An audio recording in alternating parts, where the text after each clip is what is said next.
कल्पना कीजिए, एक रात जब आप आसमान में अपने चिर परिचित चांद को देख रहे हो, अचानक आपको यह एहसास हो कि चांद अकेला नहीं है। क्या हो अगर हमारी आकाशगंगा में एक और चांद भी मौजूद हो जो हमारी आंखों से छुपा हुआ हो? क्या चांद जैसा कोई और ग्रह या उपग्रह भी हो सकता है जो हमेशा से हमारे आसपास रहा हो और हमने उसे कभी महसूस ही ना किया हो?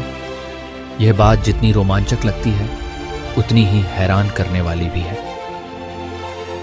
फैक्ट फ्यूजन्स के इस एपिसोड में हम आपको लेकर चलेंगे एक ऐसी यात्रा पर जहां हम इस रहस्य से पर्दा उठाएंगे कि क्या हमारे सौर मंडल में एक से अधिक चांद हो सकते हैं। जब से मानवता ने आसमान की तरफ देखना शुरू किया है, चांद हमेशा से रहस्यों से भरा हुआ प्रतीत हुआ है। लेकिन सवाल ये उठता है कि अगर चांद के अलावा भी कोई दूसरा चांद हमारे सौर मंडल में है तो वो कहाँ है और क्यों हम उसे आज तक नहीं देख पाए हैं।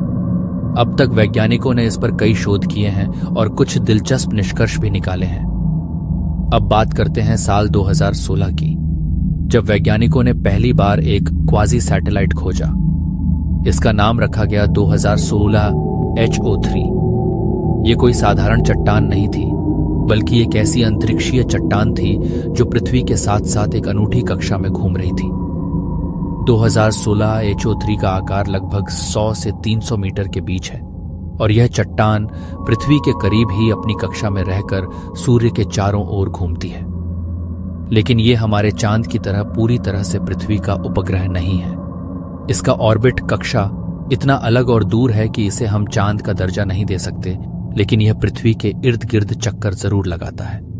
अब यहां सबसे बड़ा सवाल यह उठता है कि क्या यह एकमात्र सैटेलाइट है या और भी छोटे मोटे उपग्रह हैं जो हमारी धरती के चारों ओर घूम रहे हैं। वैज्ञानिकों का मानना है कि हो सकता है कई और छोटे मिनी मून्स भी हों जो पृथ्वी के चारों ओर चक्कर काट रहे हों, लेकिन उन्हें ढूंढना बहुत मुश्किल है क्योंकि ये बेहद छोटे और अंधेरे में छिपे हुए हैं। इसी रहस्य की ओर बढ़ते हुए वैज्ञानिकों ने एक और नई थ्योरी प्रस्तुत की जिसे डार्क मून कहते हैं। इस थ्योरी के अनुसार हो सकता है कि एक और चांद हो जो हमारी आंखों से ओझल हो।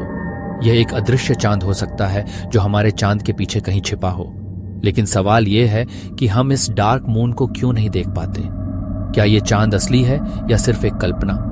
कुछ वैज्ञानिक मानते हैं कि यह चांद हमारे चांद का ही एक हिस्सा हो सकता है जो किसी प्राचीन टकराव के बाद अलग हो गया हो। चलिए अब बात करते हैं और ज्यादा रोचक खोजों की। नासा और ईएसए जैसे अंतरिक्ष एजेंसियां लगातार इस रहस्य पर काम कर रही हैं। नए नए उपग्रह भेजे जा रहे हैं ताकि हम जान सकें कि क्या वाकई कोई दूसरा चांद हमारे आसपास मौजूद है। यह खोज और शोध हमें बता सकते हैं कि हमारी धरती के अलावा और कौन कौन से उपग्रह सूर्य के चारों ओर चक्कर लगा रहे हैं। वैज्ञानिकों का मानना है कि आने वाले समय में हम ऐसे और भी उपग्रहों की खोज कर सकते हैं जो हमारी पृथ्वी के नजदीक हैं, लेकिन आज तक हमारी टेक्नोलॉजी की सीमाओं के कारण हम उन्हें देख नहीं पाए हैं। अब बात करते हैं सूरज की। हमारा चांद पृथ्वी का इकलौता प्राकृतिक उपग्रह माना जाता है, लेकिन सूरज के चारों ओर भी कई ऐसे उपग्रह हैं जिनके बारे में हमें ज्यादा जानकारी नहीं है।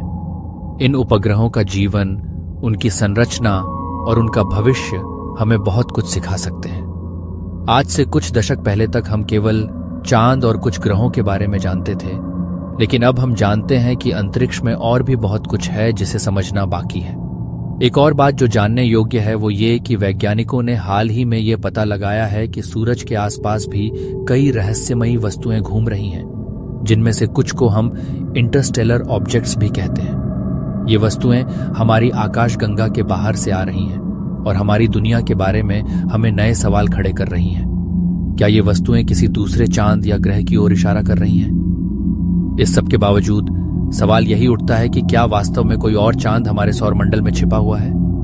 वैज्ञानिकों की माने तो यह संभव है कि ऐसे उपग्रह हों जो इतने छोटे और दूर हैं कि हम उन्हें आज तक नहीं पहचान पाए हैं। आने वाले सालों में जैसे जैसे हमारी अंतरिक्ष तकनीक और विकसित होगी, हमें और भी चौंकाने वाली जानकारियां मिल सकती हैं। तो दोस्तों, क्या आप मानते हैं कि हमारे आसमान में एक से अधिक चांद हो सकते हैं? क्या यह सिर्फ एक थ्योरी है या हकीकत?